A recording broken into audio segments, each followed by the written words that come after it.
I can't help it. I'm just so alpha. You know what I mean? Stop calling yourself an alpha if you have to announce it every 5 seconds. Here's why that's a huge red flag. We've got so much to dive into today, so let's not waste any time. Let's jump straight into it. Hey everyone, what's up? It's Elena here, and welcome back to my channel Reality Nexus X. How is this not a meme yet? This guy is not an alpha. It's honestly peak relevance right now. If he's not a beta, I don't know what is. Maybe a zeta? Last letter in the Greek alphabet, folks. Some people are exactly like this, beta to the core, but somehow still insisting they're an alpha. Meanwhile, real alphas don't feel the need to announce it, because that's how it works, right? Honestly, the whole alpha/beta nonsense is ridiculous. Anyone who seriously uses those labels without sarcasm is immediately suspect.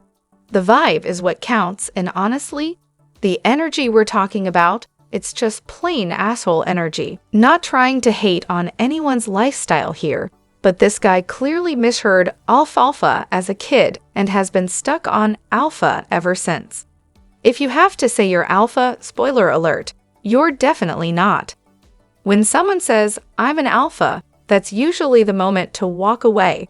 Oh, and the picture? Did he get fillers or something? He's hitting that uncanny valley hard. Yeah, apparently Botox and fillers are involved. Not hating, I have Botox myself, but it's wild. And he didn't even want his daughters to get their ears pierced. Hypocrisy much? Speaking of aging, has anyone noticed how Robin's face just changed? It didn't sag. It morphed into some kind of square shape. It might be genetics or possibly bad work done, but if she wanted to fix it, it'd probably need a facelift, not just Botox.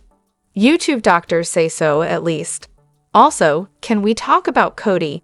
He's definitely not an alpha, more like omega material in werewolf pack terms.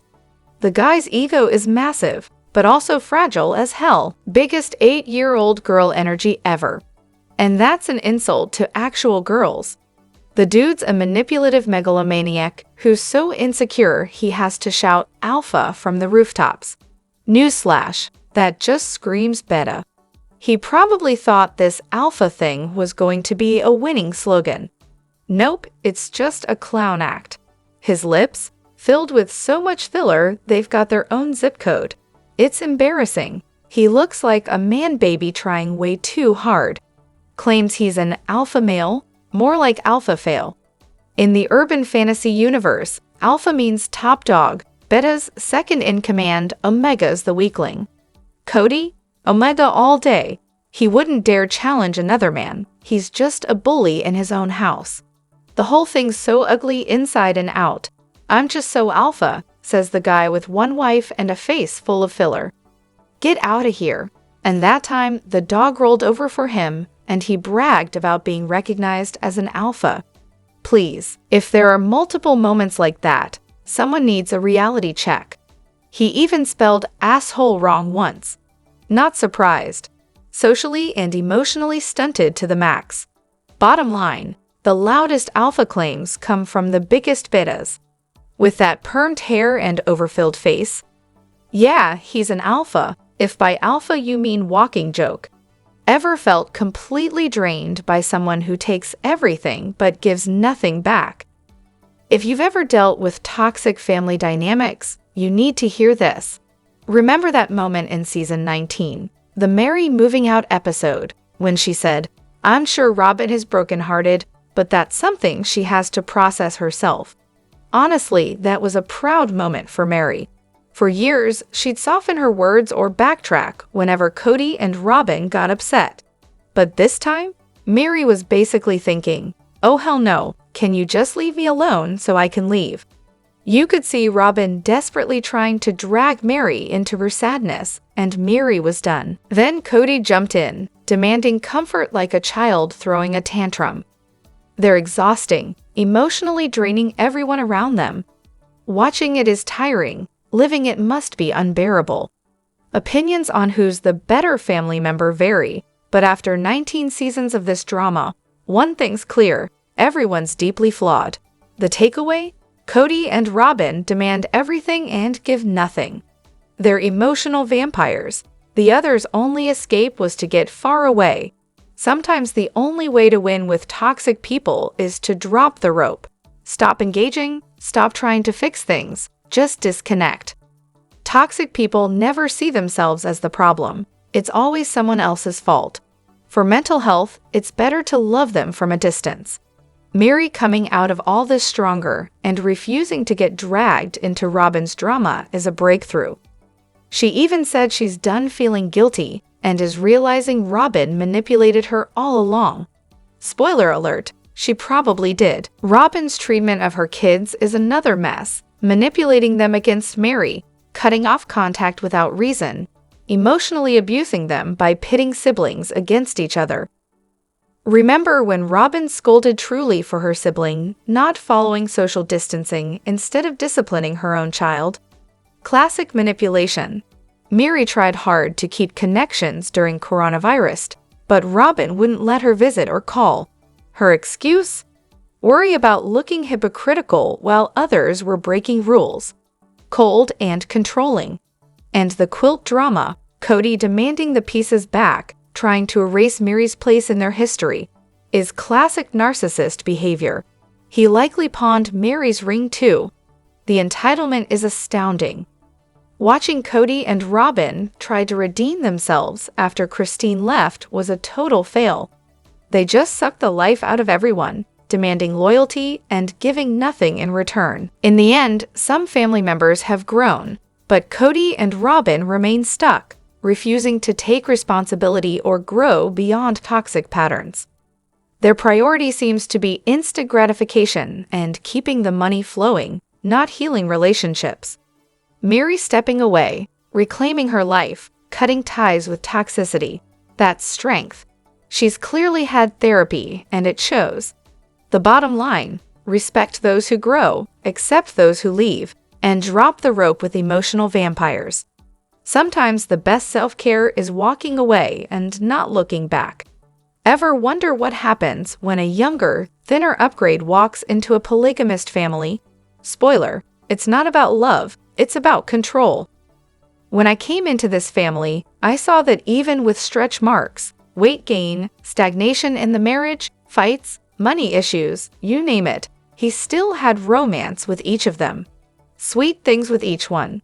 I thought, you've got this opportunity, so why are you looking at my orange? You already have an apple. It's not better, just different. Robin made it sound like Cody deserved a trophy for simply sticking by his wives, despite their stretch marks and weight gain, as if basic loyalty is some heroic feat, while simultaneously accusing them of stopping the effort physically, emotionally, romantically. What she really saw was a family on the verge of TV fame and money. Servicing Cody and sliding bills to Janelle was easier than working a drive-thru. She was the younger, thinner upgrade who swooped in to take control. This wasn't about love or faith, it was a calculated move. Imagine Robin in a family where all wives are strong, capable, and confident. She never would have signed up for that. The speech was a backhanded compliment throughout. She might seem naive, but she's sly as a fox. Her infamous wedding dress moment was revealing, saying, "I felt like you didn't need to know, and I kind of wanted to protect both experiences," was pure manipulation disguised as protection. At nearly 30, playing these games raises questions about where this behavior was learned. Cody's glee in dropping the bombshell was telling. That moment foreshadowed the unraveling ahead. They lasted longer than expected, probably due to the TLC paycheck. Christine's shock and pain were unforgettable. She left the couch session for days after hearing the news. Even Janelle looked shocked and upset when Cody dropped his bomb. Yet on screen, the original wives continued praising Robin's influence, though it all felt staged. Robin remained manipulative and passive-aggressive. The comment about stretch marks came back to haunt her. She has them too, as seen during her pregnancies. This hypocrisy highlights her dishonest nature.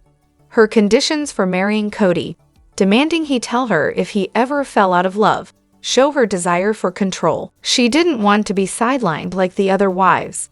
Every move was a power play disguised as innocence. And what about Cody? The man whose six-pack gave way to a keg, whose hairline receded, and whose teeth yellowed. Where was Robin's loyalty then?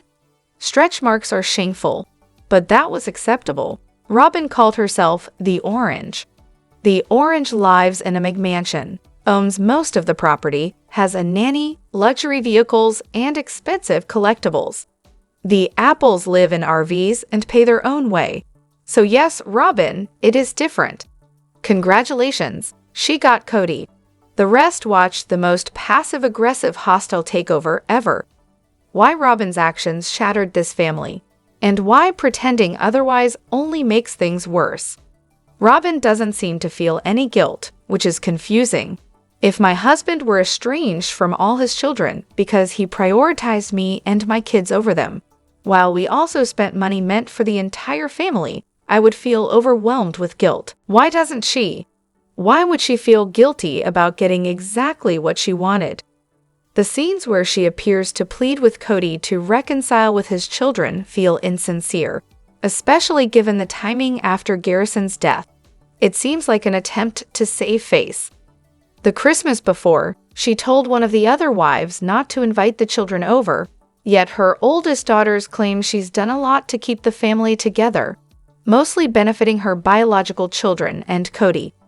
She didn't seem to care about the relationships the other kids had with their father, especially during the pandemic. She even lied to her children, saying the others didn't want to spend holidays with them when she knew the real reasons for the family tensions. Cody and Robin's behavior has been described as selfish and lacking empathy. Robin, despite calling herself an empath, shows little to no empathy or conscience. She is seen as entitled and dishonest, spending money that wasn't hers, and contradicting Christian values she claims to hold. There's a pattern of narcissistic behavior, feeling victimized while causing pain to others.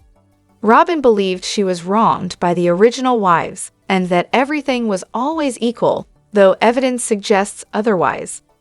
Cody is described as having a weak ego, relying on Robin to bolster it.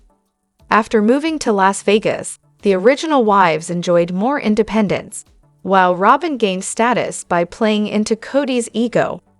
Robin's arrival disrupted a long-standing family dynamic where the original wives had built teamwork over years, sharing responsibilities and working outside the home.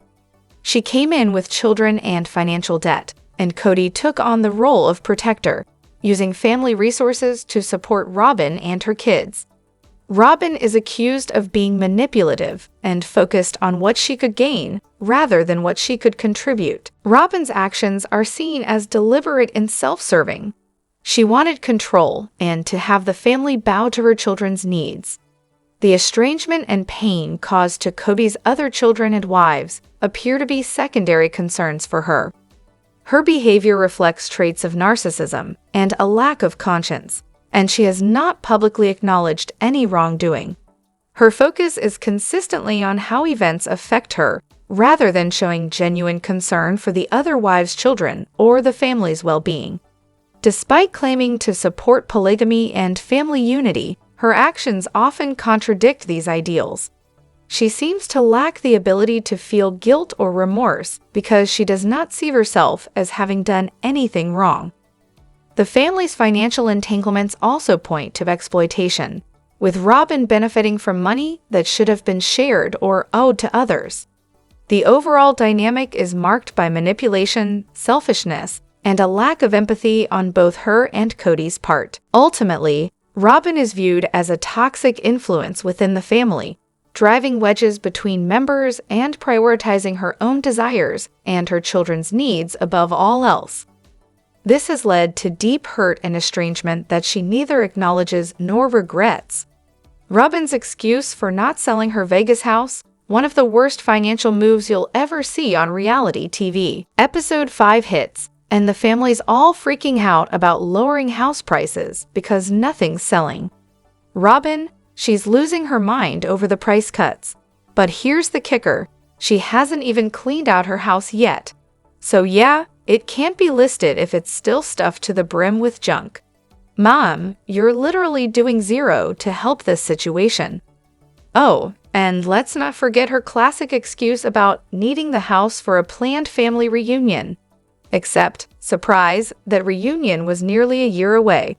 Financially or logically, that makes zero sense. What's the play here? She could have just said, "Look, we can't afford 6 mortgages, so I'm out. Let's chip in for a rental and call it a day." But no, that would be too straightforward. During the family meeting, while everyone's talking about pricing and readiness, Robin's still clinging to her stuff, because apparently that reunion has to happen at her house. Except it's months off, so why the holdup? No clue. And now, the burning question. Were the original group invited to that reunion? Probably not. They're not really family to her after all. Though at that point, everyone was still pretending to be one big happy family, so excluding them would have been a pretty low blow. But let's be honest, Robin never really tried to be part of the family anyway. This is what happens when you treat money like an endless gift from the universe. You make nonsense decisions like these. Speaking of family, ever wonder what her actual relatives think of her? After nearly 2 decades on the show, only her mother dares to show up on camera. Whenever there's a party, they literally set up tents to hide friends and family from the cameras. Why? Because her own family might be embarrassed to be associated with her. Could it be because they know her true colors? Some argue it's a stretch, that her family still comes around, so it can't be that bad. Maybe they just hate filming reality TV as much as we do. Now, back to the wild world of AUB. That's Apostolic United Brethren for those not in the know. It's basically a throwback to the dark ages where women can't vote or drive, and stabbing each other in the back, sometimes literally, is part of the culture. Polygamy is portrayed as holy, but it's really just manipulation disguised as faith. Good for the few who escaped that nightmare to find real life. Remember the stepfather? Yeah, he was on camera too, which makes you wonder how much he put up with. Back to Vegas houses. If the mortgage was around $1,200 a month, probably more, in 5 months they could have scraped together enough for a fancy family reunion venue. But no, they kept bleeding money. Here's a sneaky theory. Maybe the family was covering the mortgage out of the shared pot, while Robin planned to stash the proceeds somewhere she and Cody could control, benefiting personally while the family kept paying. Then, plot twist, she's the first to sell her house, the one with the finished backyard and no busy road behind it. Yeah, that probably helped. Cody clearly doesn't care about fairness to the kids if it annoys the Momas. If Robin cared, she'd at least have had him spread the equity around. Nope. Oh, and those 4 full-size U-Hauls she packed. Clearly, no intention to clean or move out quickly. Meanwhile, Cody and another family member were renting theirs for months at $40 a day, racking up nearly $15,000. And those trucks sat unpacked in Vegas until they finally bought the Flagstaff McMansion. The first rental?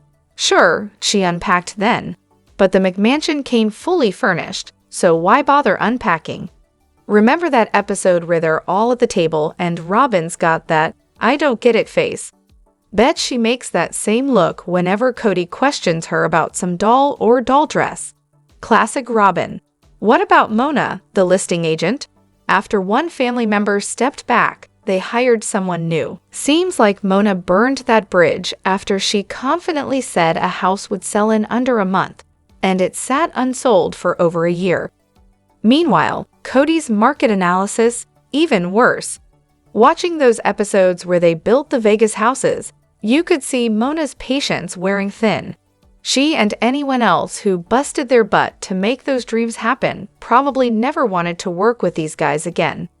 Selling those houses away from their families? Insane. And about that family reunion excuse for not listing, months after the move? Doesn't add up. The reunion was nearly a year away. If anything, she was stalling. Even if flights were booked way ahead, Robin was clearly the least prepared to move, despite spearheading the whole thing. Whenever they needed help, the other moms had to send kids over to pitch in. The dolls needed their own dollhouse after all. Robin's house was a hoarder's paradise with nowhere to put her stuff. Another family member, on the other hand, was smart and waited to list until Robin did. Some think this was a move to call Robin's bluff, and honestly, that theory holds water. Basically, Robin wanted to keep her Vegas asset, funded by family money, but when other houses didn't sell and money got tight, others held firm to force Robin's hand. When Robin finally sold, the family was less desperate, letting her pocket more for herself or invest in her new Flagstaff mansion. And let's not forget Cody's long game. He apparently supported Robin financially like she was his only wife from the start. Robin just wanted to be the only wife with assets in her name. She even scammed one wife into divorcing him so she could marry him and take control. Watching Cody whine and dine a wife in Flagstaff? Pure evil. No way he planned to reunite with her. Robin probably knew and encouraged it. With 3 big teens who could have cleaned up, Robin still managed to do nothing because she had zero help after the first few left. Welcome to the Robin Show. Let me know what you think in the comments. Don't forget to hit that like button and subscribe to my channel. I'll see you in the next video. Take care and much love to you all.